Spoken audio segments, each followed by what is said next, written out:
I'm walking out the door and I turn around and I wave bye for some reason. I don't even know who I'm waving to, and I don't know now, and I probably didn't know then. And one thing I noticed is I'm walking ways along to really use some water them because all that's left is practically dirt. And when I walk down the walk and dust and dirt that's swirling up in the air around where the grass would be, which is another weird thing because also it gets really windy and it stops and it gets windy again. But anyways, the grass needs watering, so I make a mental note to water it later since there's some time and it's not my house anyway. It just appears very obvious that it needs to be done. This is all occurring to me in seconds, I think, and by the way, I'm carrying a briefcase and wearing a suit, which is odd for me. I'm sure you'll agree, and I'm smiling, although I don't know if I can see the smile or feel it, because really, this one was so strange I can't remember if I saw everything from inside my soul, like with my own eyes, or if I was just following myself, like paying the scene with the camera, and I'm just watching it. But I have to say, if I thought about it, this part I was probably seeing it like it was through a camera. But from here on in, I'm back in my head again, and I stay that way until the end.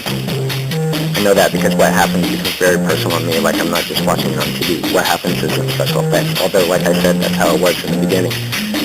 Because I do remember seeing the suit in me and the suit and thinking how dumb it looked. I mean, so I walked out the yard and I guess I'm just walking down the road or something, but the next thing I know I'm getting on a bus and the bus driver looks at me and says it's on me or something like that, and I'm relieved because I don't know if I have any change because these are my pants or something. I don't know.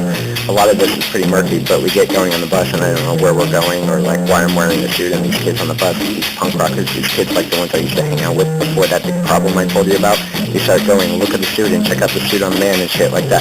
Nothing really mean, though, not in the way I used to be, nothing violent or obscene, just sort of the observations and maybe a little bit of respect.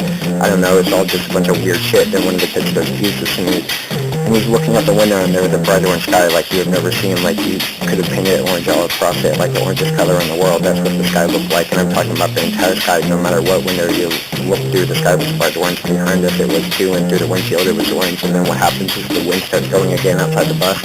The trees start really moving and things fly through the air, and then I see we're coming to an airport and the driver drives onto the runway and stops, and it's like becoming obvious to me that the way everyone's turned around in their seats and staring, and that this is my stop. So I make my move and I walk down the aisle, and this red-haired girl with enormous boobs goes like, blessed are the dead who die in the Lord from now on. She squeezes my hand and I go, what's that supposed to mean? What are you talking about?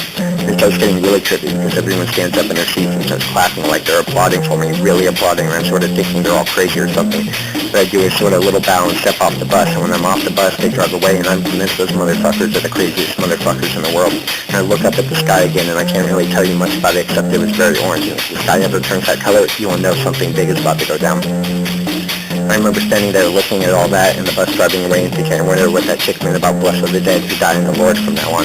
Like, what could she possibly meant by that? I started walking onto the runway because it's suddenly obvious. I don't know why that I'm supposed to, no matter what might go down, and there aren't any planes or anything. The whole place is deserted, no cars, no planes, no people, nothing.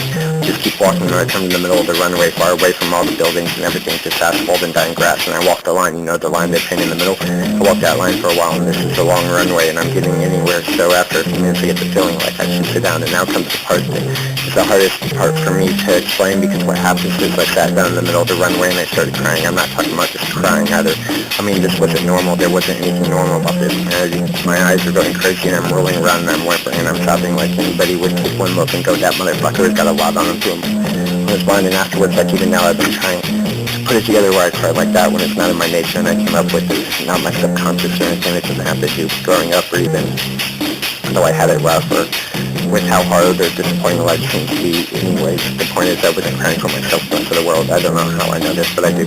I've been putting it together, and this is what I've come up with. When I was crying, I felt like the entire world was wrapped around my back, and I knew it was dying, and it had this feeling after it, like you probably get when they're about to pull the plug on you, and you're laying there thinking, I didn't know when I started that it was going to end up this way. I don't know how long that it went for the bus. At some point I stopped crying, and I think it was because I heard a noise like a roar. I know I heard the noise. I just don't know if that's what woke me up. Something given the next couple of minutes are a little blurry because I'm doing in the next couple of minutes is waiting for the word to get closer so I can make it out, because now there is a dark spot against the orange sky, and it's getting closer, and I'm waiting, and I don't know what I was thinking while I was waiting other than it's taking so damn long to get here, and I'm tired, and I feel like I've been waiting all my life.